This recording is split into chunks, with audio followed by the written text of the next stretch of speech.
हाँ जी मेरे दोस्तों, आज व्याकरण का क्लास दूसरा है, डे 2, जिसमें आज न्यू चैप्टर होने वाली है। मैंने पहली क्लास में पहले चैप्टर को बहुत अच्छे से ख़त्म किया था। आप लोग अगर वीडियो नहीं देखे हैं तो जाकर चैनल को सब्सक्राइब कीजिए और वीडियो फिर से देख सकते हैं। वहाँ से आप अपना नोट्स भी बना सकते हैं। आज व्याकरण की दूसरी क्लास में एक चैप्टर होने वाली है व्याकरण की, जिसका नाम है वर्ण। क्या नाम है? वर्ण। सबसे पहले आप लोगों के लिए कल के जो व्याकरण की क्लास हुआ था उसमें से कुछ क्वेश्चन हैं जो याद कर लीजिएगा, जैसे मातृभाषा, भाषा, लिपि क्या है, व्याकरण क्या है, ये सब क्वेश्चन याद कर लीजिएगा। हिंदी भाषा की लिपि क्या है, संस्कृत भाषा की लिपि क्या है, ये सारे चीज़ जो याद करने वाली हैं। आज हम व्याकरण की दूसरी क्लास में स्टार्ट करने जा रहे हैं वर्ण। क्या? वर्ण। लिखेंगे वर्ण। सबसे पहले वर्ण क्या है? वर्ण। सर हमसे कोई पूछेगा कि वर्ण क्या है, हमसे कोई पूछेगा कि वर्ण क्या है, तो हम बोलेंगे सर कि वर्ण उस मूल ध्वनि को कहते हैं जिसको खंड या टुकड़ा नहीं किया जा सकता है, जिसका खंड या टुकड़ा नहीं किया जा सकता है। बट मैं आप लोगों के लिए इतना भारी, इतना कठिन प्रश्न का मतलब इतना शॉर्ट, इतना छोटा प्रश्न का इतना कठिन आंसर नहीं देना चाहता हूँ। इसलिए मैं एक वो लाया हूँ कि सर वर्ण क्या है। तो आपसे कोई वर्ण पूछेगा तो आप एकदम आसान से बोल सकते हैं कि अखंड मूलध्वनि को। वर्ण क्या है तो आप बोल सकते हैं कि अखंड, अखंड मूल ध्वनि को, अखंड मूल ध्वनि को, अखंड मूल ध्वनि को वर्ण कहते हैं। क्या कहते हैं? वर्ण कहते हैं। सर अखंड मूल ध्वनि क्या है? मतलब जिसका खंड नहीं किया जा सकता है। वही तो हम लोग बोलते थे, पहले बच्चे थे तो खूब रट रट के याद करते थे कि वर्ण उस मूल ध्वनि को कहा जाता है जिसका खंड या टुकड़ा नहीं किया जा सकता है। ऐसे बोलने में थोड़ा कठिन सा लगता था, इसलिए आप बोलेंगे कि अखंड मूल ध्वनि को वर्ण कहते हैं। आप लोगों से कोई पूछेगा कि बताइए वर्ण जो है, सर वर्ण की कुल संख्या कितना है? सर वर्ण की कुल संख्या, वर्ण की कुल संख्या कितना है? वर्ण की जो कुल संख्या है वो कितना है सर? तो वर्ण की जो कुल संख्या है, कहीं कहीं आपको 48 मिलेगा, कहीं आपको 51 मिलेगा, लेकिन जो है वर्ण की कुल संख्या 52 है। वर्ण की कुल संख्या कितना है? 52। सर एक और होता है कि जब हम सभी वर्णों को एक साथ मिला देते हैं तो उसे वर्णों का समूह बोलते हैं। क्या बोलते हैं? समूह। तो सर हमसे कोई पूछेगा कि वर्णमाला क्या है, हमसे कोई पूछेगा वर्णमाला क्या है, वर्णमाला क्या है, तो उसके लिए मेरा आंसर है कि वर्णों के समूह को, वर्णों के समूह को, वर्णों के समूह को वर्णमाला कहते हैं। वर्णों के समूह को वर्णमाला कहते हैं। वर्णों के समूह को वर्णमाला कहते हैं। वर्णों के समूह को क्या कहते हैं? वर्णों के समूह को वर्णमाला कहते हैं। वर्णों के समूह को क्या कहते हैं? वर्णमाला कहते हैं। सर हमसे कोई पूछेगा कि बताइए वर्ण के कितने भेद हैं? सर वर्ण के कितने भेद हैं? वर्ण के कितने भेद हैं? सर वर्ण के 2 भेद हैं। वर्ण के 2 भेद हैं। वर्ण के कितने भेद हैं? 2 भेद हैं। वर्ण के 2 भेद कौन कौन से हैं? तो सर पहला है स्वर वर्ण। पहला कौन है? स्वर वर्ण। पहला कौन है? स्वर वर्ण। दूसरा है व्यंजन वर्ण। कौन है? व्यंजन वर्ण। दूसरा कौन है? व्यंजन वर्ण। सर हमसे कोई पूछेगा, हमसे कोई पूछेगा कि स्वर वर्ण क्या है? सर स्वर वर्ण बताइए। हमसे कोई पूछेगा कि आप स्वर वर्ण की भाषा बताइए, स्वर वर्ण क्या है? तो हम बोलेंगे कि सर वैसा वर्ण। बोलिए स्वर वर्ण क्या है? तो वैसा वर्ण जिसके उच्चारण में, जिसके उच्चारण में किसी दूसरे वर्ण की सहायता नहीं ली जाती है उसे स्वर वर्ण कहते हैं। क्या कहते हैं? स्वर वर्ण कहते हैं। जैसे में स्वर्ण होता है अ, आ, छोटी ई, बड़ी ई, छोटी ऊ, बड़ी ऊ, री, ए, ओ, औ। क्या होता है? अ से लेकर औ तक। कहाँ से? अ से लेकर औ तक। तो सर स्वर वर्ण क्या है? तो सर इसके उच्चारण में, बोलिए इसके उच्चारण में, इसके उच्चारण में इसके उच्चारण में दूसरे वर्ण की सहायता नहीं ली जाती है। इसके उच्चारण में दूसरे वर्ण की सहायता नहीं ली जाती है। इसके उच्चारण में दूसरे वर्ण की सहायता नहीं ली जाती है। क्या होता है कि इसको बोलने के लिए हम दूसरे वर्ण की सहायता नहीं लेते हैं, नहीं ली जाती है। सर जैसे में हमसे कोई पूछेगा कि स्वर वर्ण कौन कौन है, तो बोलेंगे अ, आ, हर्षई, क्या होगा, हर्षई, दीर्घई, हर्षऊ, दीर्घऊ, री, ए, ओ, और क्या होगा, औ, क्या होगा, औ, क्या होगा, औ। ये सब क्या है, तो सर स्वर वर्ण है। क्या है, स्वर वर्ण। सर स्वर वर्ण की संख्या कोई पूछेगा, हमसे कोई पूछेगा कि बताइए आप स्वर वर्ण की संख्या कितनी है। स्वर वर्ण की संख्या 11 है। सर गिन लीजिए, 1 2 3 4 5 6 7 8 9 10 11। स्वर वर्ण की संख्या कितना है, तो सर 11 है। स्वर वर्ण की संख्या कितना है, 11 है। आगे मैं चलता हूँ व्यंजन वर्ण में। कहाँ चलेंगे, व्यंजन वर्ण में। इसके लिए देखिए आप इसका स्क्रीनशॉट ले सकते हैं, इसको मिटा दे रहे हैं, ले सकते हैं। चलिए आगे होगा व्यंजन वर्ण। क्या होगा, व्यंजन वर्ण। चलिए दूसरा नंबर क्वेश्चन है जो है व्यंजन वर्ण। क्या है, व्यंजन वर्ण। हमसे कोई पूछेगा कि सर व्यंजन वर्ण क्या है, तो वैसा वर्ण जिसके उच्चारण में दूसरे वर्ण की सहायता ली जाती है, दूसरे वर्ण की सहायता ली जाती है, उसी क्या कहते हैं, व्यंजन वर्ण कहते हैं। उसी क्या कहते हैं, व्यंजन वर्ण कहते हैं। लिखेंगे कि इसके उच्चारण में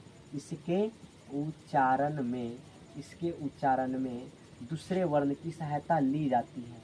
इसके उच्चारण में दूसरे वर्ण की सहायता ली जाती है, दूसरे वर्ण की सहायता ली जाती है ना।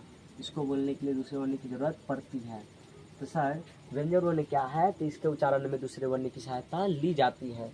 जैसे सर हम क बोलेंगे, क्या बोलेंगे, क। तो सर क बोल रहे हैं, तो देखिए इसके लास्ट में अ आ रहा है। क्या आ रहा है, अ। देखिए क, जैसे म बोलेंगे, म, अ आ रहा है ना, च, अ आ रहा है ना, ट, अ आ रहा है ना। सर व्यंजन वर्ण में दूसरे वर्ण की सहायता ली जाती है, बट स्वर वर्ण में नहीं लिया जाता है। आपसे कोई पूछेगा तो सर उदाहरण के लिए आप बोल सकते हैं क, म, क, ल, फिर बोल सकते हैं स, फिर बोल सकते हैं त, आदि हो सकता है। क्या हो सकता है, आदि। इन सब में क्या है, दूसरे वर्ण की सर सहायता ली जाती है। इन सब में बोलने के लिए दूसरे वर्ण की सहायता लेनी पड़ती है। सर व्यंजन वर्ण की संख्या कितनी है, आपसे कोई पूछेगा तो मैंने तो यहाँ पे सारा लिखा नहीं कि गिन के बता दूंगा, बट मुझे पता है कि व्यंजन वर्ण की जो संख्या होती है, व्यंजन वर्ण की जो संख्या होती है वो 33 होती है। कितना होता है, 33। व्यंजन वर्ण की कुल संख्या कितना होता है, 33। कितना होता है, 33। सर अब बात करेंगे स्वर वर्ण की प्रकार पे। सर स्वर वर्ण के कितने भेद हैं, सर अब बात करेंगे कि स्वर वर्ण की कितने भेद हैं। सर स्वर वर्ण के भेद, स्वर वर्ण के कितने भेद हैं, स्वर वर्ण के 2 भेद हैं। स्वर वर्ण के कितने भेद हैं, 2 भेद है। सर पहला है जो है मूल स्वर। क्या है, मूल स्वर। पहला कौन है, मूल स्वर। दूसरा है संयुक्त स्वर। क्या है, संयुक्त स्वर। दूसरा कौन है, संयुक्त स्वर। सर पहला आइए मूल स्वर कौन कौन है। सर मूल स्वर क्या है, तो सर बोलेंगे अ, क्या, अ, कमा आ, कमा छोटी ई, बड़ी ई, छोटी ऊ, बड़ी ऊ, और डी, ए, ओ। क्या होगा, ओ। सर अ से लेकर ओ, मतलब ए और औ को छोड़कर सभी जो स्वर वर्ण है सर वो क्या है, मूल स्वर है। ए और औ को छोड़कर सभी स्वर वर्ण मूल स्वर है। ए और ओ को छोड़कर, सॉरी, ए और ओ को छोड़कर सभी स्वर वर्ण मूल स्वर है। तो सर संयुक्त स्वर कौन है, तो संयुक्त स्वर कौन कौन है, ए के बाद कौन होता है, ए, ओ के बाद कौन होता है, औ। कौन होता है, औ। सर संयुक्त स्वर है, कौन है, संयुक्त स्वर। इन दोनों में अन्य स्वर की मिलावट होती है। ये दूसरे स्वर से बने हुए हैं, दूसरे स्वर से बने हुए हैं, ठीक है, ये मूल स्वर से बने होते हैं। चलिए आगे हम बात करेंगे सर कि मूल स्वर, किसकी बात करेंगे, मूल स्वर की बात करेंगे। सर मूल स्वर की कितने भेद हैं, मूल स्वर के भेद, मूल स्वर के भी दो भेद हैं, मूल स्वर के कितने भेद हैं, दो भेद है।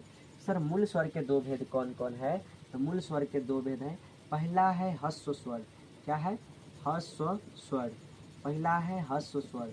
सर दूसरा है दीर्घ स्वर, दूसरा कौन है, दीर्घ स्वर, पहला है ह्रस्व स्वर और दूसरा कौन है, दीर्घ स्वर, पहला है ह्रस्व स्वर, दूसरा कौन है, दीर्घ स्वर। ह्रस्व स्वर क्या है सर, तो ह्रस्व स्वर के उच्चारण में, सर ह्रस्व स्वर के उच्चारण में कम समय लगता है, क्या होता है कि जिसके उच्चारण में कम समय लगता है उसे क्या कहते हैं, ह्रस्व स्वर। सर दीर्घ स्वर कौन कौन है, तो सर जिसके उच्चारण में ज़्यादा समय लगता है उसे क्या कहते हैं, दीर्घ स्वर, क्या बोलते हैं, दीर्घ स्वर। ह्रस्व स्वर कौन कौन है, तो सर आ में ज़्यादा समय लगा, कौन होगा, दीर्घ स्वर। सर आ के बाद क्या होता है, छोटी ई वाला, इसमें कम समय लगता है, बड़ी में ज़्यादा समय लगता है। सर छोटी यू में कम समय लगता है, बड़ी यू में ज़्यादा समय लगता है, होगा री, फिर होगा ए, फिर क्या होगा ए बोलने में ज़्यादा समय लगता है। सर ओ बोलने में कम समय लगता है, लेकिन सर आओ बोल के चिपकीजिएगा बहुत ज़्यादा समय लगता है। सर ह्रस्व स्वर से ज़्यादा समय लगता है दीर्घ स्वर को बोलने में, ठीक है। तो आप लोग समझ सकते हैं कि ह्रस्व स्वर क्या है, तो जिसके उच्चारण में कम समय लगता है उसे ह्रस्व स्वर कहते हैं। सर दीर्घ स्वर क्या है, तो जिसके उच्चारण में ज़्यादा समय लगता है उसे दीर्घ स्वर कहते हैं। सर एक अपवाद आता है, सर एक अपवाद आता है, वो है प्लुत स्वर, क्या है, यह एक अपवाद है, क्या है, अपवाद। सर ये होता है प्लुत स्वर, क्या होता है, प्लुत स्वर। सर प्लुत स्वर क्या है, तो बोलेंगे सर कि जिसके उच्चारण में, सर इसमें 3 गुना समय लगता है, कितना लगता है, 3 गुना। तो बोलेंगे सर इसके उच्चारण में 3 गुना समय लगता है, इसके उच्चारण में 3 गुना समय लगता है, कितना लगता है, 3 गुना समय लगता है, 3 गुना समय लगता है, 3 गुना, तिगुना लिख दे रहे हैं, ठीक है, तिगुना समय लगता है, तिगुना समय लगता है, इसके उच्चारण में तिगुना समय लगता है। जैसे बोलिए क्या हो गया, ये क्या है सर, वो है प्लुत स्वर। जैसे बोलेंगे भैया, क्या बोलेंगे, भैया, ये भी, इसमें भी ज़्यादा समय लग रहा है, ये भी कौन स्वर है, तो सर वो भी प्लुत स्वर है, क्या है, प्लुत स्वर है। सर फिर बोलेंगे खेवैया, क्या बोलेंगे, खेवैया, है ना, ज़्यादा समय लग रहा है, 3 गुना समय लग रहा है। दीर्घ स्वर से भी ज़्यादा समय लगता है प्लुत स्वर को बोलने में, दीर्घ स्वर से भी ज़्यादा समय किस में लगता है, प्लुत स्वर को बोलने में। चलिए सर आगे आइए, आगे अब पढ़ेंगे। सर आपकी स्वर वर्ण की पाठ जो है खत्म हुई, स्वर वर्ण की पूरी कहानी खत्म हुआ, स्वर वर्ण की पूरी कहानी खत्म हुआ। अब चलेंगे व्यंजन वर्ण में, कहाँ चलेंगे, व्यंजन वर्ण में। आइए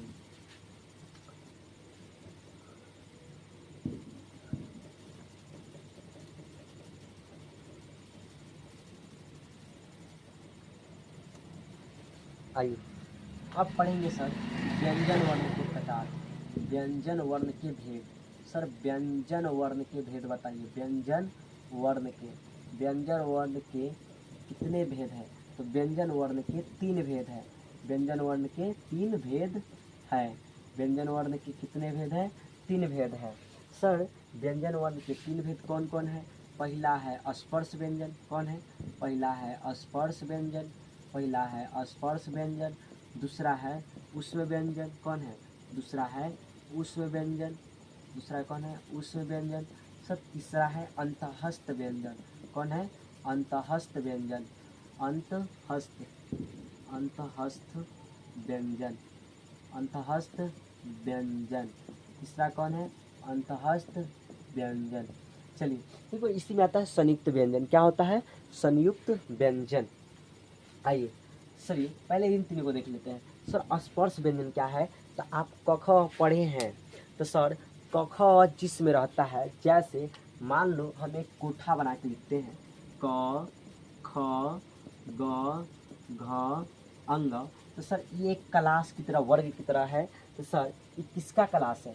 ये है क का क्लास। तो इसे बोलेंगे क वर्ग। क्लास का मतलब क्या होता है? वर्ग। क्लास का मतलब क्या होता है? वर्ग। तो सर क वर्ग, इसमें कौन कौन आता है? क वर्ग मतलब पूरा क का खानदान। दूसरा होता है च वर्ग, कौन होता है? च वर्ग मतलब जितना चचरा में आता है वो होगा। तीसरा होता है ट वर्ग, कौन होता है? ट वर्ग। चौथा होता है प वर्ग, सॉरी त वर्ग, क्या होता है? त वर्ग। पांचवा होता है प वर्ग, क्या होता है? प वर्ग। आपसे कोई पूछेगा कि बताइए व्यंजन वर्ण की कुल संख्या, सॉरी व्यंजन वर्ण की नहीं बल्कि सर स्पर्श व्यंजन की कुल संख्या कितना है? तो स्पर्श व्यंजन की कुल संख्या 25 है। स्पर्श व्यंजन की कुल संख्या कितना है? 25 है। स्पर्श व्यंजन की कुल संख्या कितना है? 25 है। सर आपसे कोई पूछेगा कि उष्म व्यंजन कौन सा? उष्म व्यंजन, तो उष्म व्यंजन कौन कौन है? तो सर उष्म व्यंजन किसे कहते हैं? तो सर जिसको बोलने पर उष्मा निकलता है। क्या निकलता है? उष्मा निकलता है। उष्मा का उत्सर्जन होता है। जैसे तालाबे स, मूर्धन्य स, दंत स और ह बोलिए। इसको बोलने पर मुंह से क्या निकलता है? वायु निकलता है। क्या निकलता है? उष्मा निकलता है। सर आगे होता है अंतःस्थ व्यंजन। क्या होता है? अंतःस्थ व्यंजन। तो अंतःस्थ व्यंजन होता है य, कमा र और ल और क्या होगा? व। सर हस्व व्यंजन, सॉरी उष्म व्यंजन की संख्या कितना है? 4। अंतःस्थ व्यंजन की संख्या कितना है? 4। सर एक होता है संयुक्त व्यंजन या संयुक्ताक्षर। संयुक्त व्यंजन या संयुक्ताक्षर क्या होता है? संयुक्ताक्षर, संयुक्ताक्षर, संयुक्ताक्षर। चलिए संयुक्त व्यंजन या संयुक्ताक्षर, सर ये कौन कौन है? तो आप पढ़े होंगे सर संयुक्त व्यंजन क्या है? तो इसमें दो शब्द मिला होता है, दो शब्दों से बना होता है, दो वर्णों के मेल से बना होता है। जैसे सर अक्ष, त्र, सर ज्ञ, एगो और पढ़े होंगे जय श्री राम में का श्र, क्या होगा? श्र। सर आपसे कोई पूछेगा कि सर अक्ष किस किस चीज़ से बना है? क्या क्या? अक्ष, कौन? अक्ष। तो सर बोलेंगे क प्लस मूर्धन्य स से। क प्लस किससे? मूर्धन्य स से। सर हलंत लगने पर क्या होता है? हलंत लगने पर शब्द का मान आधा हो जाता है। क्या होता है? आधा हो जाता है। चलिए सर दूसरा है त्र। क्या है? त्र। ये कैसे बना होगा? तो त पर सर त और र, त जो र हलंत से बना होगा त्र, त जो र हलंत से क्या बना होगा? त्र। आगे है सर ज्ञ। क्या है? ज्ञ। तो ये होगा सर ज जोड़ य, ज जोड़ य हलंत, ज हलंत प्लस य हलंत से क्या बना होगा? ज्ञ। आगे है स्र। क्या है? स्र। तो सर ये है तलावे स और प्लस र से बना होगा, तलावे स और र से बना होगा। चलिए सर आगे और बताएंगे। आगे होता है सर द्विगुण वर्ण। क्या होता है? द्विगुण वर्ण। सर द्विगुण वर्ण कौन कौन है? द्विगुण वर्ण, द्विगुण होता है द्विगुण वर्ण। आपसे कोई पूछेगा कि सर द्विगुण वर्ण कौन कौन है? तो सर आप एगो ड और ढ को जानते हैं। ड और ढ को द्विगुण वर्ण कहा जाता है। ड और ढ को द्विगुण वर्ण कहा जाता है। सर इसके बाद होता है अयोगवाह व्यंजन। क्या होता है? अयोगवाह, अयोगवाह व्यंजन। सर अयोगवाह कौन कौन है? तो सर जिसमें हम लोग अंग और अह को छोड़े थे स्वर वर्ण में, वही अयोगवाह है। कौन है? अंग और अह। कौन? अंग कमा अह को, अंग कमा अह को क्या कहते हैं? अयोगवाह व्यंजन कहते हैं। क्या कहते हैं? अयोगवाह कहते हैं। आप जुड़िए कि सर बताइए कि जो व्यंजन वर्ण है कितना है? व्यंजन वर्ण की संख्या कितना हो रहा है? तो देखिए 25 से 4 कितना होगा? सर 29, 29 4 कितना? 33। जो मैंने फर्स्ट में ही बताया था व्यंजन वर्ण की भाषा में कि व्यंजन वर्ण की संख्या कितना है? 33। सर व्यंजन वर्ण की कितने भेद है? तो व्यंजन वर्ण के 3 भेद है। कौन कौन? स्पर्श व्यंजन, उष्म व्यंजन, अंतःस्थ व्यंजन। सर एक संयुक्त या संयुक्ताक्षर अलग होता है, संयुक्त वर्ण या संयुक्ताक्षर एक अलग होता है। सर द्विगुण वर्ण ये भी एक अलग है। सर उसके बाद क्या है अयोगवाह। आइए आपको हम ऐड कराते हैं कि सर मैंने शुरू में बोला था कि वर्ण पूरा वर्ण कितना है, कुल वर्ण 52 है सर, जिसमें से सबसे पहले कि स्वर वर्ण कितना था 11। दूसरा मैंने बोला कि व्यंजन वर्ण, कौन व्यंजन वर्ण, सर व्यंजन वर्ण कितना था 33। चलिए आगे बढ़िए। सर संयुक्ताक्षर कितना है, तो संयुक्ताक्षर भी 4 है। संयुक्त क्या है कितना है, संयुक्त व्यंजन कितना है सर जी, संयुक्त वर्ण तो ये भी 4 है, कितना है 4। सर द्विगुण वर्ण कितना है, तो सर द्विगुण वर्ण 2 है। द्विगुण वर्ण कितना है 2 है। द्विगुण वर्ण कितना है सर 2। सर इसके बाद अयोगवाह व्यंजन कितना है सर, अयोगवाह कितना है, अयोगवाह कितना है, ये भी 2 है। पूरा को ऐड कीजिए, क्या 52 पूर रहा है, क्या पूरा को ऐड करने पर 52 वर्ण पूर रहा है। जोड़ेंगे सर 1 और 2 सॉरी 1 और 3 कितना होगा 4, 4 4 कितना होगा 8, 8 4 12 सॉरी 8 2 10 और 10 2 कितना होगा 12, 12 का 2 हाथ में कितना आएगा 1 हासिल 1, 1 3 4 और 4 आएगा हासिल कितना होगा 5, कितना होगा 5। पूरा को जोड़ने पर कितना होगा देख लीजिए, पूरा को जोड़ने पर 52 आया, कितना आया 52। जो वर्ण की कुल संख्या कितना है 52 है, वर्ण की कुल संख्या कितना है 52। अगर आपको यह वीडियो अच्छा लगा हो तो वीडियो को लाइक कीजिए, कमेंट कीजिए और सब्सक्राइब कीजिए।